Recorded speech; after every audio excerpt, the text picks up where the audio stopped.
they had a quick reaction fighter force, but it only worked during weekdays. So if the Russians came at the weekend, there's nobody there. This is Cold War Conversations.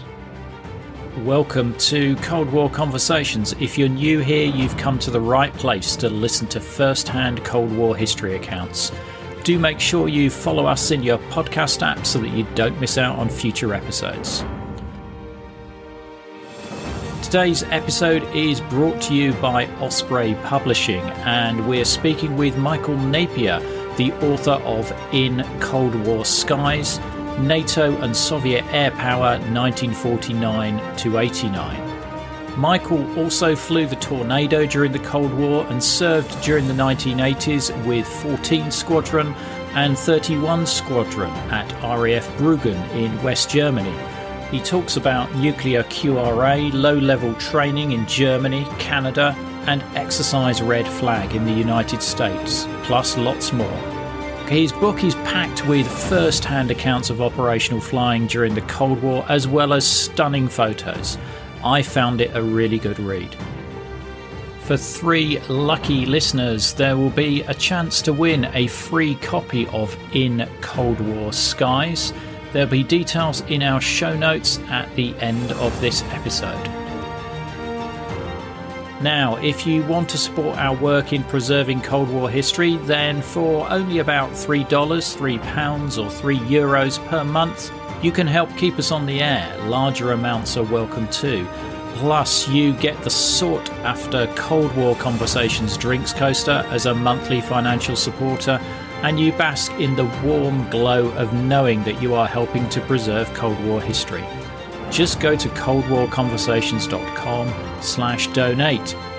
If a financial contribution is not your cup of tea, then you can still help us by leaving written reviews wherever you listen to us, as well as sharing us on social media. It really helps us get new guests on the show. So, back to today's episode. I'm delighted to welcome Michael Napier to our Cold War conversation.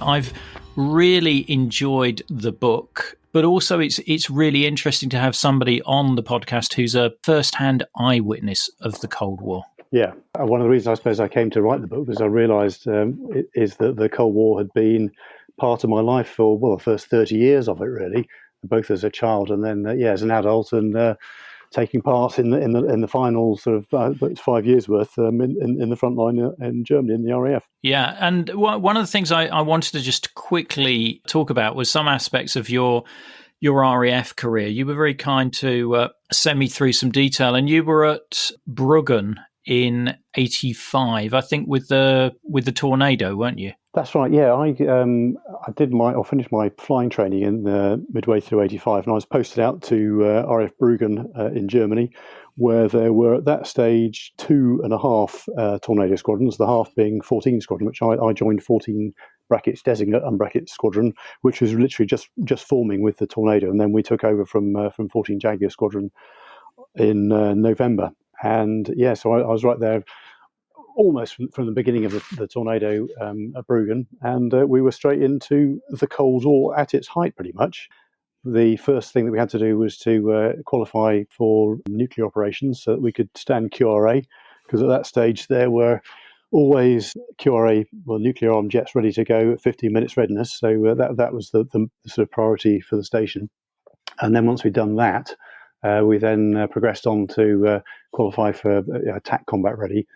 And in that, the wing was very much involved in a thing called Option Alpha, which was a counter-air plan, whereby when the balloon went up, we'd all go charging across the border and take out the various Soviet and East German airfields, and also the SAM-5 sites, which were the SAM-5 was a massive threat to things like AWACS and fueling aircraft and all the rest of it. So our job on day one of the war was to go off and take them out and take out particularly the MiG-29 and other such bases over in East Germany. You make it sound so easy. Well, yeah, we didn't have to do it. I think it probably would have been more easier said than done, as they say.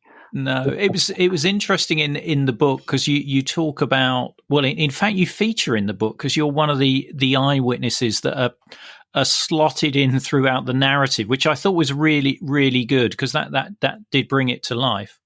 Yeah, I kind of cheated a bit and used my own bit there. Something we're very lucky that the whole of Germany was a low flying area. It was full of targets, both the army, various armies deployed around, the missile sites, the Hawk missile sites were around, and the skies were full of other airplanes, either fighters or other ground attack aircraft. So it was one big hooligan. We used to go off to Sardinia twice a year for our armament practice camp, go and drop lots of bombs and then do air combat on the Air Combat Maneuvering Instrumentation ACMI range. And then we go out to Goose Bay in Canada, where we could be hooligans and fly around at 100 feet.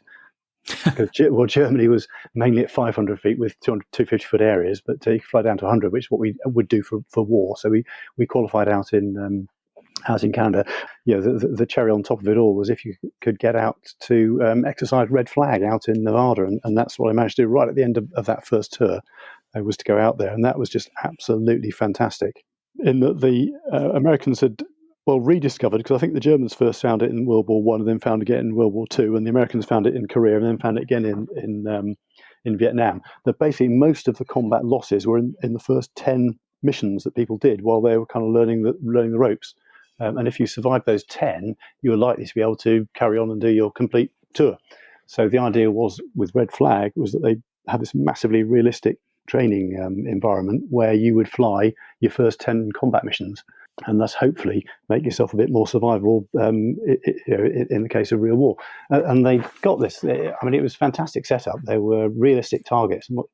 When I say realistic, life-size replicas of airfields, huge, great life-size replicas of factories and God knows what else out there, real armed personnel carriers and convoys and things.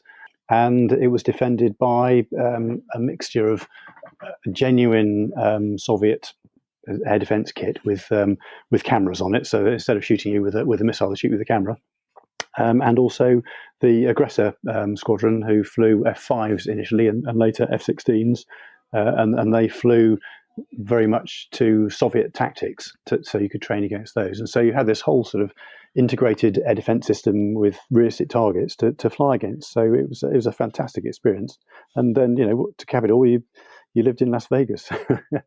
Wow. And so the Soviet equipment presumably was giving off the exact radar signature that you would have seen if you were attacking over East Germany. Yeah, I guess so. I mean, I think a lot of it has been acquired by Israelis and other such people. I mean, it was all a bit hush-hush as to how they got this stuff. But you're right. I mean, it was absolutely the real McCoy.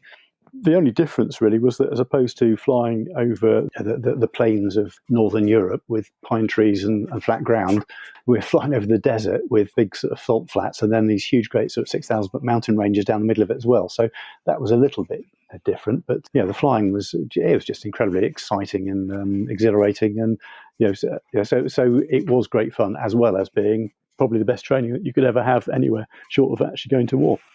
Yeah, because in the book you mentioned that they actually recreate the layout of East German airfields like Jüterbog. Yeah, that's right. Yeah, I think the one that it was Talicia Peak Airfield, I think, and it was actually it was Jüterbog, exactly. They'd obviously sort of traced it out on a map and then put it onto the ground there and made another copy of it, a bit like sort of Disneyland goes to the Nevada ranges, really. Yeah. So yeah, it was exactly right. I mean, the only problem actually from that perspective was that it was ploughed out of the desert. So when you looked at it from sort of 6,000 or 7,000 feet. It was an exact replica. Of course, we were coming in at 100 feet, and instead of any vertical extent, of course, we actually saw a hole in the ground, so you didn't really almost see it till the last minute. So again, from that perspective, it was perhaps a little bit different for us, because again, we were very much a low-level force. Our aim was to come in low beneath the radar cover, beneath the engagement envelopes of the SAMs and things. And then drop our weapons, and then fire off at in Top Gear, whereas the Americans had taken a different view in that they would go in with wild weasels and electronic warfare, basically to suppress the defences and then go in that way. And I think we tried to sort of use a bit of their, use some help from them so that they would take on the defences and we'd sneak in underneath while they went over the top. Yeah, and with the nuclear QRA, do you know what targets that you were supposed to hit when the balloon went up? Oh yeah, you memorised it. You had it all. I mean, I knew exactly where it was. I can still find it on Google. I can still remember where the IP was. I can still remember the heading and distance. I had to learn all that, and we look at the photographs, and so I had a good idea of what it looked like. We had it. I mean, when you arrived on QRA to take over that particular aeroplane with its bomb, you knew exactly where you were going and what you're going to do when you got there. So it was all very, very, very well organised, very, very strictly, shall I say, regimented as well. And presumably you had good intel, because I presume Bricksmiths were providing ground photos of the target as well. Our target's a bit further east than that. Oh, were they? Oh, okay. I can say no more. Oh, okay. Okay. No, it's interesting. I was talking to a Vulcan navigator about a week or so ago, and he was telling me about the, studying the routes in, and also the sort of discussion as to where you would go after the weapon had been dropped as well. Well, that was the big thing, that nobody quite knew what would happen. You didn't know as you were scootling off at, I think we aimed to drop it something like 540 knots, which gave you, 30 seconds or whatever. So that's 4.5 miles. So, what happens when it goes bang after that? What happens to the pressure wave on the airplane? What happens to the lift on the airplane? Then when the electromagnetic pulse hits, either probably just before that actually, what does that do to the electronic flying controls on the aircraft? There were lots of massive unknowns about the whole thing, really. Yeah, lots of what ifs. Which happily we never got to find out. But I guess they could simulate the electromagnetic pulse on the tech in some way, just to see what effect it might have. One would hope so, but at our level, we had no idea. We were given a job to do, and we said, we fixed how we do it. But in our minds there were lots of you never quite knew, but and happily we never had to find out either. Yeah, and did you feel at the time that at any point it could kick off? I think we felt. We did all the time. When I arrived there, we very much did feel that was the case, and there were no notice exercises, probably about 2 or 3 times a month. 2:00 in the morning, you suddenly hear the hooters going, and we'd all race in. And you literally didn't know what it was, whether it was real or not. Obviously, the guys on QRA would come straight on. Would be in the cockpit straight off. By the time we came in, we'd be arming the aircraft ready for Option Alpha to go off. And again, they were all pre-planned targets and routes and everything, so we knew what it all was. But you'd go through the whole rigmarole of getting ready, briefing for everything, and the engineers would be arming the aircraft up, and the exercise would stop when the aircraft were armed and we were ready to go. Right. And that was when we found out if it was for real or exercise. It was probably about a year ago I spoke with a Phantom pilot who was on QRA, and he talked to me about the end of the Cold War, where he actually had some MiG-29s who'd come over for an air show, actually parked on his airfield, and he said it was just so strange. These guys who you were going to effectively kill if you were told to, were suddenly on the apron at his base and drinking beer in their mess. Yeah, well, it was actually I did have a similar experience myself in that I was at Chivna in 1991, and the Czechoslovak Air Force sent some guys over for the air show there. I think they did a bit of a tour of the UK, so I think they sent one Fulcrum, I think, certainly one L-39 Albatross, which is a different story, and an Antonov Cub as their with the supplies and engineers on board. And it was quite weird seeing this thing sat there on the airfield. But the interesting bit was being in the bar at happy hour and having a beer. I think they brought over some proper Budweiser, not the American stuff, but the genuine sort of Czech stuff, Budvar. And so we bottled of that and went over and Czech clears. There's only one guy who spoke English, who I think was the radio operator on the Cub.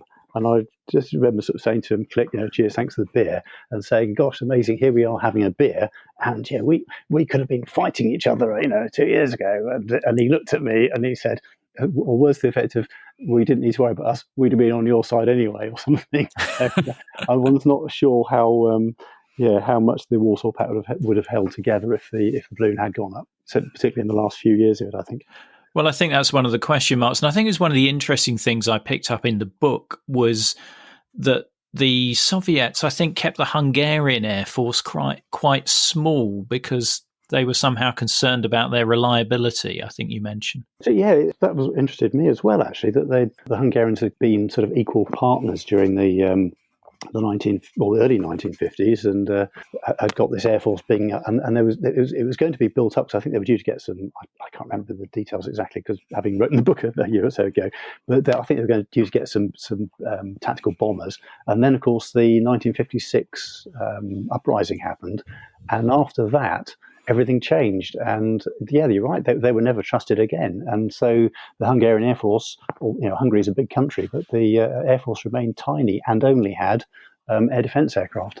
They were no longer trusted after that. And yet the Czechs, who had also had their sort of big go in 1968, ended up, I think probably because they did have a very sort of hardline government, did end up being trusted with new kit, etc. So interesting.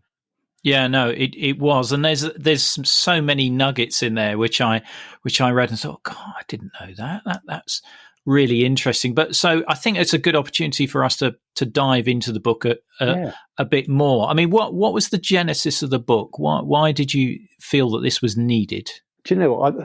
The simile I only thought of this morning, actually, so I bore you with, is it's a bit like when you go to see Hadrian's Wall, and you wander up there and you go, "Wow, this is amazing!" And you look at the wall and you think, "Wow, how did they build that? That must have been what a structure." And then you look at the camp and think, "Wow, that's amazing." And then think, "Well, how do they organise it? How was a legion organised?" And so it goes on.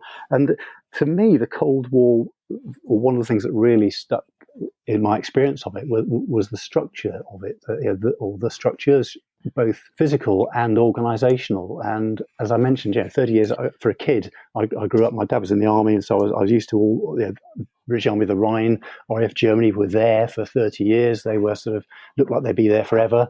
When I moved to Brüggen, we got these huge, great concrete bunkers and aircraft shelters, which looked like they'd be there forever. And suddenly, I think bunkers have been, RAF Germany and British Army, the Rhine don't exist anymore, as indeed, most of the organisations at the time don't either, and a lot of those structures have gone now as well. And I wanted, in that same way that when you pitch up to Hadrian's Wall and you look for the guide saying how it all worked, to produce that sort of almost one-stop shop manual on this is the Cold War in the air and this is how it was organised. So that's where that came from, really.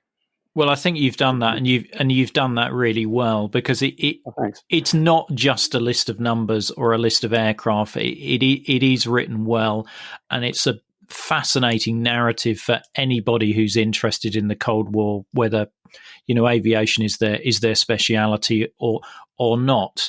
Now, what I was interested to know is how you thought of splitting up the chapters, because you've sort of split them into different time periods, and this is always a challenge. Is sort of like when one era finishes and another era starts. Could you just take me through how you came to those? Yeah, I kind of cheated in that I thought, well, if I take the date of the start of the Cold War, one can argue whether that was the Berlin airlift or something else, but I said, well, let's make it the beginning of NATO, or formation of NATO. So that puts this in 1949. When did it end? Well, let's just say it ended when the Berlin Wall fell, which is 1989. So you've got 40 years, and actually you've got 4 decades there. So that was really how I divided it up. And I'd done a book on the history of the RAF earlier, and the thing that struck me as I sort of look at history is that I think it's quite important that things which happened at the same time are described at the same time, because they invariably impact on each other.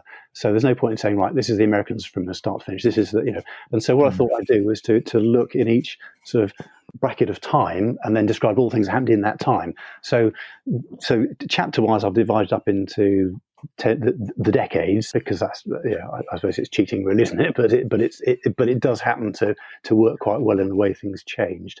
And then within that, I've then looked at the various areas. And I've kind of gone twice round. So we've looked at the first 5 years and then looked at the second 5 years and then into the next decade and do a similar exercise. But I think that way, things that are contemporaneous, if you like, actually are described together, so you can see how they affected each other as they did.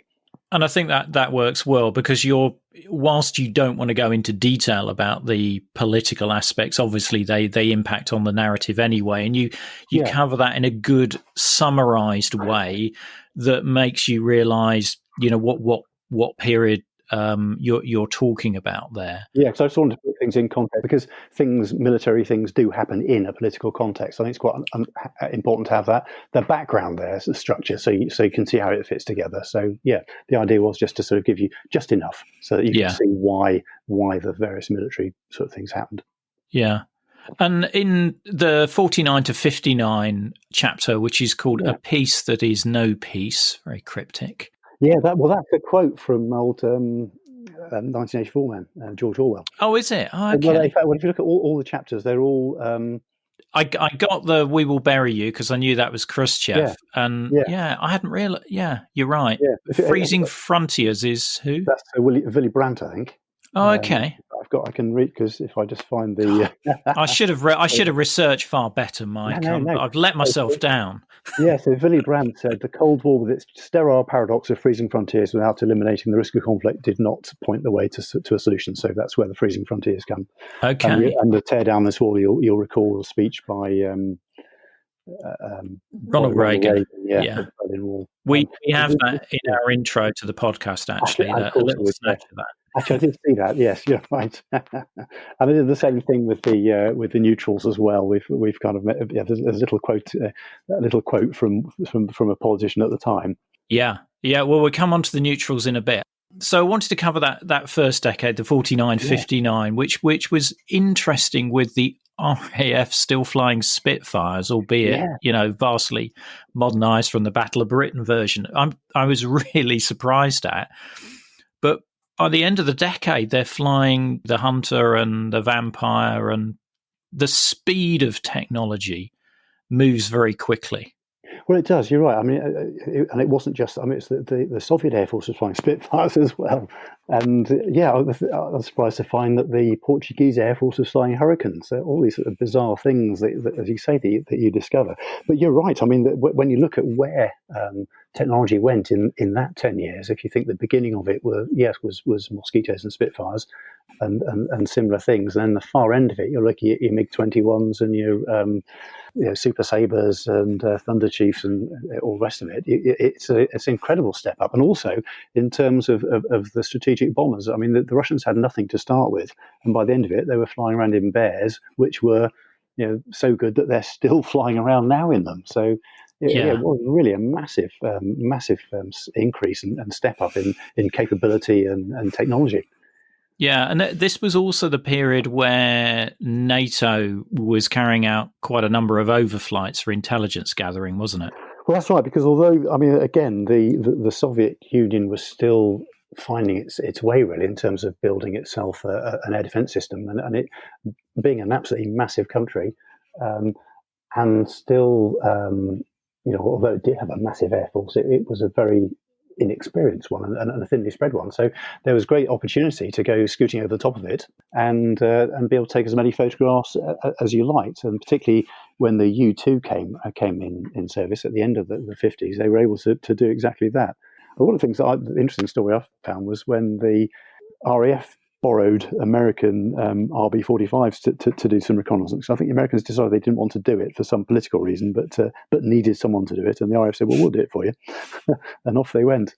A couple of, I think, two different sort of this Operation Jiu-Jitsu, as it's called, where I think one in 53 and one had been a couple of years earlier than that. And again, I think on the last one, they were actually intercepted and shot at, but managed to get home. Yeah. But yes, there are lots of sort of clandestine, sneaky beaky stuff going on, and American RB-47s and people getting shot, were getting shot down as well. Yeah, because that I think you've got a number of those in the second decade, the 60 to 69. We will bury you. There's like an RB-47, I think, shot down over the Kola Peninsula. That's right. Yes. Yeah. And there was, I think, one in the 50s actually, which that was one that shot down. Another one in the 50s that was attacked, but didn't actually get shot down. It managed to escape. So I think that story's in there. I can't remember which chapter that one's in, but yeah. And there was another one, I think, in the 60s, an RB-66, which got shot down over East Germany, having taken a wrong turning. Yeah. Unfortunately. Yeah.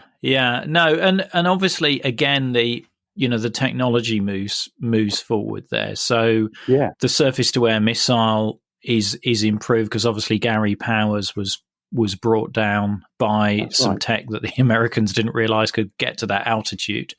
Yeah, and that was interesting because also the Americans didn't realize that the Russian radar could work that high because they knew that it was based on one of their own designs from World War II.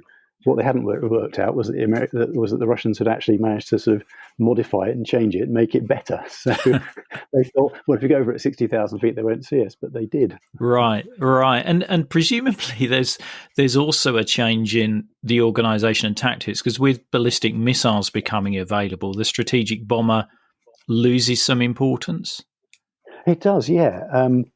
You're right, but also I think that the tactical air forces lost some of their importance as well. In that, I mean, we famously know about the Duncan Sandys Defence Review in I think 1957, which said, right, it'll be missiles from now on, and I think a lot of people at the time thought, yes, that's the case. I mean, the Soviet frontal aviation ended up, I think, being almost halved in numbers in the early 1960s. Because they felt they didn't need it anymore because they were going to use tactical artillery to give them air cover and missiles to as tactical air defence. So the whole sort of shift, if you like, in terms of aircraft did change quite dramatically at that time. And then there was the great resurgence when people realised that missiles didn't actually fill all those gaps. That you did need aircraft and you did need manned aircraft as well. Again, that's one of the interesting things about the Cold War is that at the end of it, when we all came to fight in the Middle East, that how much could be read across, and how ready we were to fight the wrong war, as it were. And I wonder if and again, this is another reason why I was quite keen to write the book to make sure we don't lose sight of what we once had in terms of structure and organisation to fight that kind of war, which, who knows, we might be called upon to do again. And I think that if saying, oh, that's never going to happen again, history tells us it's probably not the thing to do, really, because things tend to come round full circle, as it were. And again, which I think is quite important to realise how things were organised back in the bad old days of the Cold War. Yeah, absolutely. And this pair is also the V-Force. Yeah. Appears, which is obviously everyone's favourite, the Vulcan. Yeah, yes. Although I have to say, I have more and more, as the more I think about it, I have more and more difficulty with that, because the Vulcan obviously famously had the blue steel missile, but as did the Victor. And in fact, it was the Victor that outlasted the Vulcan in the end. Admittedly, it spent most of its time as an air-to-air refueling tanker, whereas the Vulcan spent only its last sort of few months doing that. But even when you look at the raid on the Falklands in 1982, when you look to put one Vulcan over the top of the Falklands, the number of victors that were involved in that mission. So, in many ways, I think perhaps the Victor should be remembered as being the V bomber really that really made a difference to the world. That's, I understand, probably not a very popular or sexy thing to say, but there you go. Yeah. Sounds like a book in the making there, Mike. But the blue steel missile is an interesting one because this was a standoff weapon, which didn't last that long, did it? It was phased out in 1968, I think. Well, it was, but basically when we bought Polaris. So Polaris, and in fairness, was probably an awful lot more effective. Yeah, so when Polaris submarines came in, the Navy took over the duty of the nuclear deterrent, and that was the end of blue steel. And again, Blue Steel had been, because that had come in, because it was going to be Skybolt in the 50s, that got cancelled. Then, and again, we ended up with the intermediate range missiles as well for a while. So Yes, Blue Streak sort of came in the mid '60s, and then had its day fairly quickly, and was dispatched back into the history books. Yeah, yeah. I enjoyed the story in this chapter around the two Luftwaffe fighters who strayed over the GDR and had to decide that Berlin was the safest place to go to. Yeah, that's right. They suddenly realised they couldn't turn around, so basically they had to then just keep going as fast as they could eastwards. So they got to Berlin, and of course, when they landed there, the Germans were banned from having any military equipment in Berlin. So they, not only had they strayed across the border and upset people that way, they'd then caused this massive embarrassment by arriving where they weren't allowed to be. But yeah, there's always little tidbits here and there, aren't there, which are quite amusing. Yeah, and these are the stories I love discovering in this book, because I don't pretend to know everything, but there was lots of stuff in here. I thought, God, I don't know about that. That would make a really good episode for the podcast. Yeah, well, actually, that's the thing I found out when I was researching it. There's always little bits that came up, and you think, oh, that's really interesting. Didn't know that. Yeah, so there were lots of little bits here and there, which were fascinating, and even little bits like the Polish getting their nuclear weapons from the Russians, and the fact they had to build this storage area which had to be secret, and all these weapons were moved into Poland without anybody knowing. Yeah, various little stories here and there, and it's all those little bits that are interesting, actually, aren't they? Sort of, as you say, fascinating little bits. Absolutely. So if we move into the 70-79 decade, the freezing frontiers chapter, this is an interesting one here, because there's new technology, and some of the new technology is quite different. I mean, what I'm thinking of is like the rise of the assault helicopter. Yes, that's right, and that's something I've kind of largely because I'm sort of interested in aeroplanes as opposed to helicopters. It's only mentioned, but it is. You're right. I mean, that they discovered really, or the Soviets particularly thought, well, this is actually a better way to go than having fast jet airplanes sort of whistling over the battlefield. Wouldn't it better to have a huge, great helicopter that can go relatively slowly, soak up the punishment and deal it out as well, and also cart troops around. Basically, it was an airborne tank, and that technology, as you say, is quite amazing. And I'm amazed that we were so slow to pick up on it. I suppose to an extent now, aircraft like Apache sort of go some way to that, but even so, there's not the ability to carry your own troops or stuff like that. But yeah, you're right. It is interesting that the Soviets went that way and did so well, really, so effectively. Yeah, and also there's some learnings from the Arab-Israeli War, the Yom Kippur 1973 war, aren't there?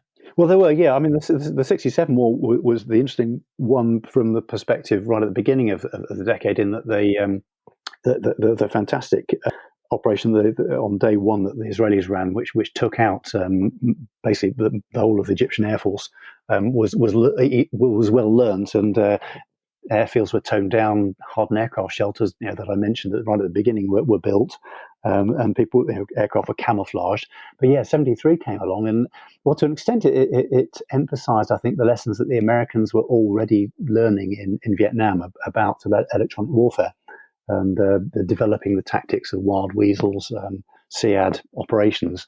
And I think that was, again, it really came home to after the Yom Kippur War, quite how effective, or the fact that you really did have to have all this kit in the present day and age if you were going to fight effectively against fighters and SAMs and stuff that was particularly firing missiles that required radar locks and infrared locks. So yeah, right. That really did change, I think, in the 70s. Yeah, and on the sort of RAF side, you've got aircraft like the Harrier, the Phantom, and the Buccaneer as well, haven't you? Yeah, that's right. In sort of back end of the 70s, the Air Force suddenly invested a lot of money, should I say, in these airplanes, which gave it really a quantum leap in capability. The squadron had been flashing around in Hunters from the sort of mid-50s, suddenly had a Harrier, so you've got this amazing ability to to fire off into fields and farmyards and hide your aircraft. So again, referring back to the sort of lessons of the '67 war, dispersal. You could actually hide these things away and actually keep them fairly close to the battlefield and just pop out and send them over the battlefield and then land them again, and nobody be able to find them. Then you had aircraft like the Phantom, which in terms of capability initially as a ground attack aircraft, but with an inertial nav system able to carry a whole lot of kit. It actually had the radar, apart from having an air-to-air mode, had a good air-to-ground mode and a terrain avoidance mode apparently as well. So they could actually, at a push, sort of fly along in poor weather at low level to find targets.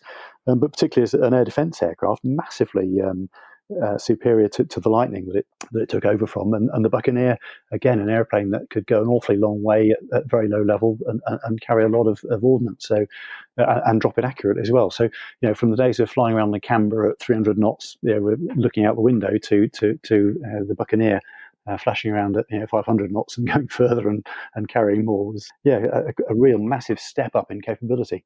Yeah, and the Buccaneer wasn't originally built for the RAF, was it? It was for the Navy. No, it was a naval aircraft. Yeah. And well, I the aircraft, the RAF really only got it by mistake. Well, I say mistake, but originally it was supposed to be the TSR-2. Then it was going to be the F-111K, and then when that got cancelled, suddenly the Air Force needed a long range interdictor, and that's where Buccaneer came in because it was such a good aeroplane. But through default, it appeared and did a great job as well. Yeah, and the RAF are also using the Jaguar, which is quite an interesting aircraft because it's not it's isn't it a multinational project? Well, it's French. Yeah, it was. There were three projects in the '60s. There was a supersonic airliner, which we all know, Concorde. There was a strike interdictor aircraft, which was the Anglo-French variable geometry aircraft, which through various other sort of morphings eventually became Tornado, and the other one was a Anglo-French military training airplane, which was Jaguar. And I think they realised when it came out that it was a particularly, I think it's quite a difficult airplane to fly. So it's a particularly bad airplane as a trainer, but actually it was very effective as a ground attack aircraft, or strike attack aircraft. It was used in the nuclear strike role in Germany by the RAF, and it had a particularly, for its time, cutting edge technology in terms of navigation equipment, navigation computer, inertial nav system, tied in with a weapon aiming system and head-up displays. So it offered amazing accuracy, and being quite a small airplane as well, it was a tiny target for fighters to find. So it had 10 years from 75, I think, when it first joined frontline RAF Germany through to 85, when it eventually was phased out and replaced by the Tornado, as a very, very effective ground attack aircraft. Yeah. And what's happening on the Warsaw Pact side as far as their movements ahead in aircraft? Yeah, well, they've the MiG-21 goes through various changes and becomes souped up and better and better. So the sort of later versions had very advanced radars, and again, it was a small and very manoeuvrable airplane. So it really was the sort of original sort of jet air superiority fighter, really. So that carries on. Then we get the MiG-23 coming in, which again, a variable geometry airplane. I think quite a difficult airplane to fly, I gather, but again, a very capable one in terms of what it could do, and the fact that it was a swing roll airplane, that you could use it for ground attack as well. The MiG-25 had already come in to sort of in the very, very late 60s, but again, so we've got the MiG-25 as this massively sort of high performance, high speed airplane that was there to take out high flyers and fast aircraft. Although the airplane that I found one of the most interesting is Blinder, the Tupolev Blinder, which is this long-range fighter that was used up in the Arctic, could go off for miles and miles out into over the Arctic Ocean. Again, I found that whole sort of side of the air defence up in that Arctic region fascinating, really. Whereas the Americans and Canadians had gone for this business of having a sort of defensive line. Originally, it was the Pine Tree line and the Mid-Canada line, and then the distant early warning, the Dew line. I guess largely because of the size of the landmass and the size of the country. and the coastline, the Soviets had gone for sort of picking areas, the important areas, strategically important areas, and defending those, mainly with missiles, but then also having this outer screen of long-range fighters. And again, operating from these places right out in the middle of nowhere. There's a place that's actually out on Graham Bell Island, which is, if you look on the map, it's right up massively far north. It was built on the ice, and guys would deploy there for periods of time. And another airfield in Novaya Zemlya, which is again right up in not quite as far as north as Graham Bell Island, but these places right out in the middle of nowhere, and they're sticking fighters out there, which must have been horrendous for the crews, but there we go. And I think that again, this is one of the strengths of the book is there are these pieces of history which haven't been ignored, but haven't been really covered more. And I found myself when I was reading the book making quite a lot of notes, saying, "Oh, I should have a look. I should be looking up that, and I should be looking up this." And I think what I found unusual was the level of detail you had on the Warsaw Pact deployments as well. Yeah, it's a matter of a reading around. There's quite a lot of stuff out there. I've got books, and again through the web you can find quite a lot of stuff. Although I always make sure that stuff is double checked and triple checked if it comes from a website. But again, it can get you into documents and things and books. There's quite a lot of stuff on the CIA website, bizarrely, where you can read American intelligence reports and things.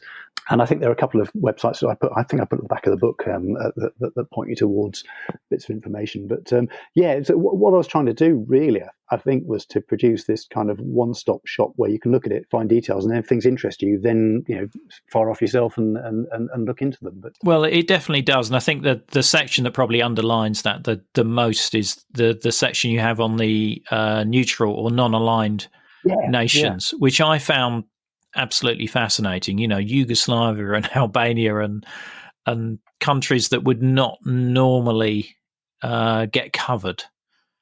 Yeah, and again, those are two very interesting ones. But I found the Swedes and the Finns to be absolutely fascinating. Actually, the way they organise themselves. And at one stage, I think one stage the Finnish Air Force is something like the third or fourth largest in the world, which seems unbelievable, really.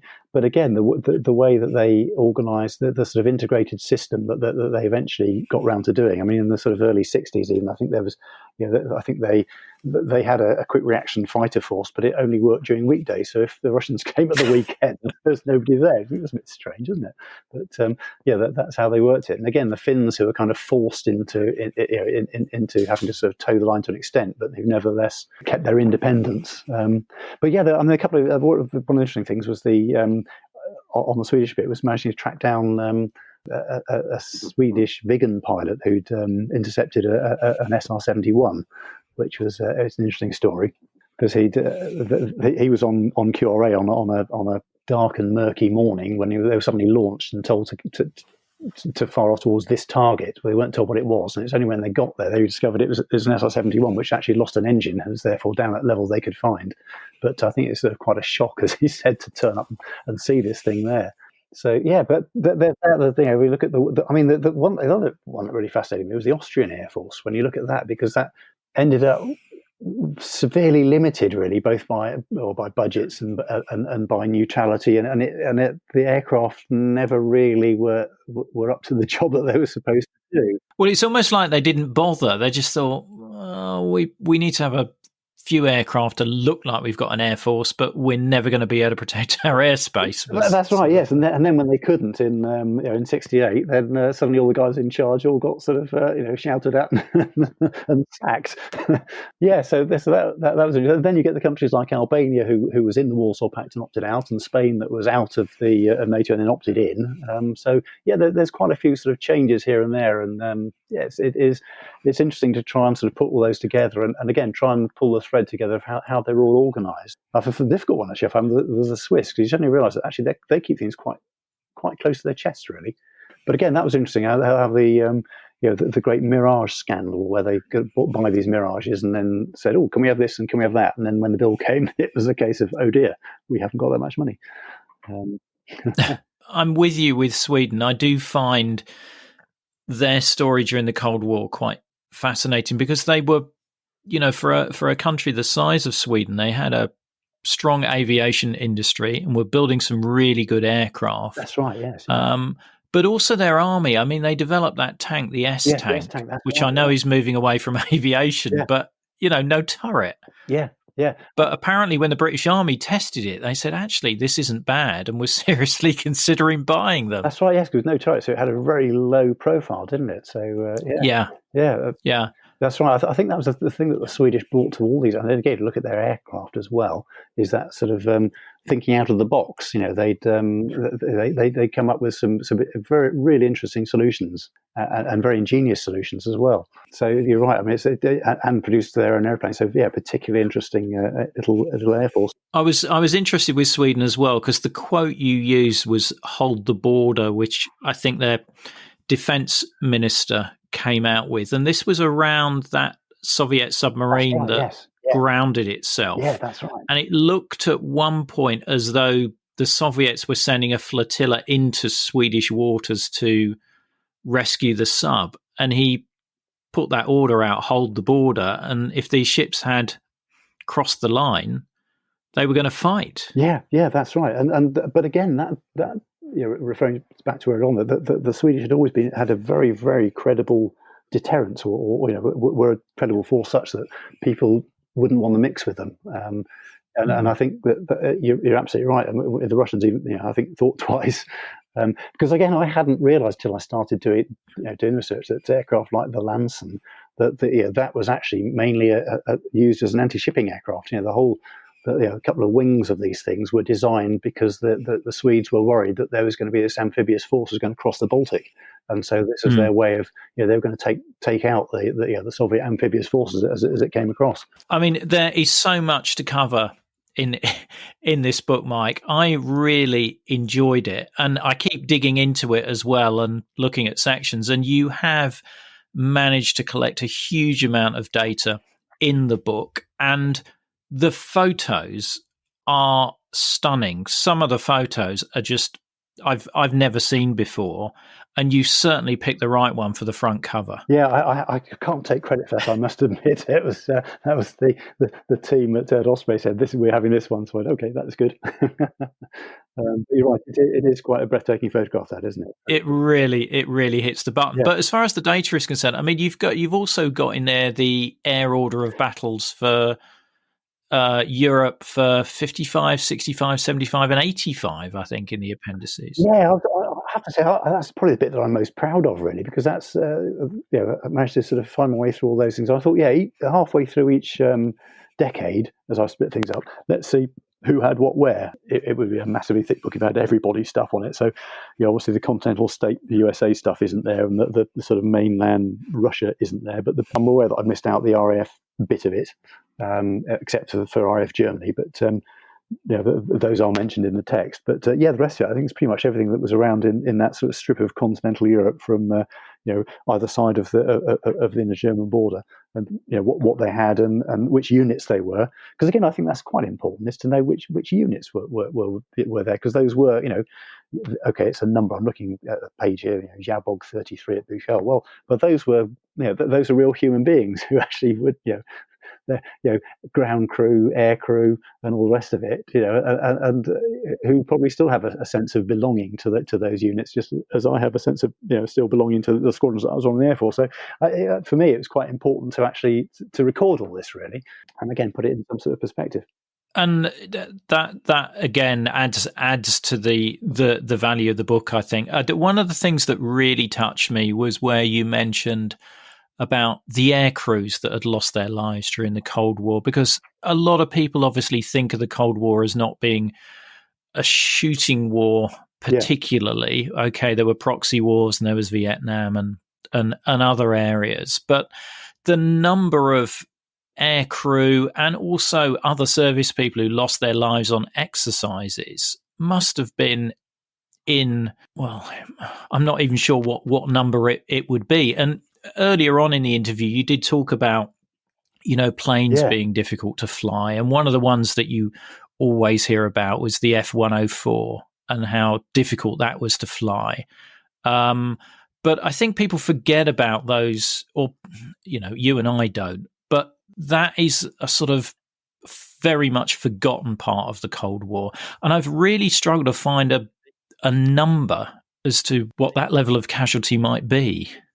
Well, I think you're probably talking thousands. I mean, if you look over those 40 years, I mean, even when I was in the Air Force in the sort of in that period of the 80s, I think we were losing.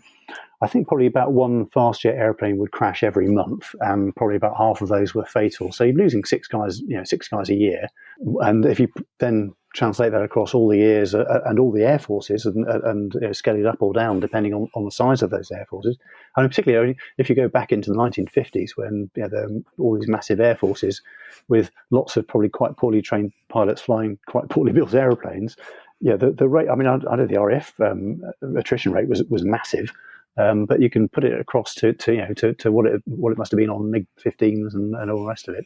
I mean, I know, for example, I think one of the examples that I quoted in the book was the MiG-19, I think it was, in Bulgaria, and how they had I think a 48% attrition rate. I mean that's wow. Phenomenal. And I don't think the MiG-19 was a particularly good airplane, but you're right. I mean, a lot of guys. A lot of guys did meet sticky ends, and that carried on right up to the end of the war. And yeah, for me, it is personal because I lost some very good friends myself actually, and again, that's another kind of reason why I'm determined that shouldn't be they shouldn't be forgotten. That what they were doing shouldn't be forgotten, and what they stood for shouldn't be forgotten. So there's a bit of a personal bit there as well. Well, I stand four square with you there, Mike, because that's really one of the purposes of the podcast is to preserve these stories and to record these stories firsthand, but just to make people aware of the sacrifices and what life was like during that period. Because obviously this was very much you were a young man joining the Air Force, and you left later on, and then flew for the airlines. But it was obviously a very important part of your life. But looking back now, what are your strongest memories about that period? I think the strongest memories are almost what I've alluded to of the massive sense of belonging to an organisation with a very fixed and obvious aim. Lucky enough at that stage for the defence budget to be such that, generally speaking, we had the equipment to do that, to do what we were asked to do. And the training and ability to do it, and it's a great feeling to feel that you're doing something worthwhile, and that you've and that you're supported in that by society as a whole. And I think which I think we did pretty much, it was a great feeling of doing something worthwhile with your life, with some great people. Yeah. I think the other thing is around it being much more of a almost straightforward world. It was just the Soviets, or it was just, there wasn't asymmetric warfare and all these other things going on. You're right. I mean, you're right. It was, I think, a simpler world. It was a sort of binary world, wasn't it? There was, right, wrong, black, white, and that was it. And now things are much more sort of hazy and different and difficult to interpret. But yes, you're right. It was much more straightforward then, and I think it was a much more stable world as well. We might have been teetering on the brink of nuclear warfare, but because things were so well controlled and everything was almost kind of geometrically locked, so nothing could actually move in the end. Whereas now everything's sort of free falling, and you're not quite sure which way the dice are going to fall. Really, absolutely. Thank you, Mike, very much for speaking with us on the podcast. The book is In Cold War Skies, NATO and Soviet AirPower 1949 to 89. It's published by Osprey. It is like a coffee table book. It's a chunky tome, but well worth the value. Great photos. Really well written. I really enjoyed it. I learnt a huge amount from reading this book, and I've got ideas for a load of new episodes from this. So I recommend the book. It's available through any good bookseller, as they classically say. But we're also going to be doing a book giveaway courtesy of Osprey. We're going to have 3 copies to give away. So stay listening right through to the end, and we will tell you how you can apply to get in the draw and possibly win one of those. And we have further photos, videos and information on this episode in our show notes, which will show as a link in your podcast app. And the show notes also contain details of the book giveaway, and you can also access the show notes at coldwarconversations.com/the-word episode and the number 142. Don't forget, if you'd like to get one of those Cold War Conversations coasters, help keep us on the air, then head over to coldwarconversations.com/donate. If you can't wait for the next episode, do visit our Facebook discussion group where listeners just like you continue the Cold War conversation. Just search for Cold War Conversations in Facebook. Thank you very much for listening. It is really appreciated. Goodbye.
Thanks again to all our financial supporters of the podcast, but a special thanks to our Politburo level Patreons, who are Sam Hardwick, Nicholas Butter and Jeffrey Jones, who are supporting us at $30 per month.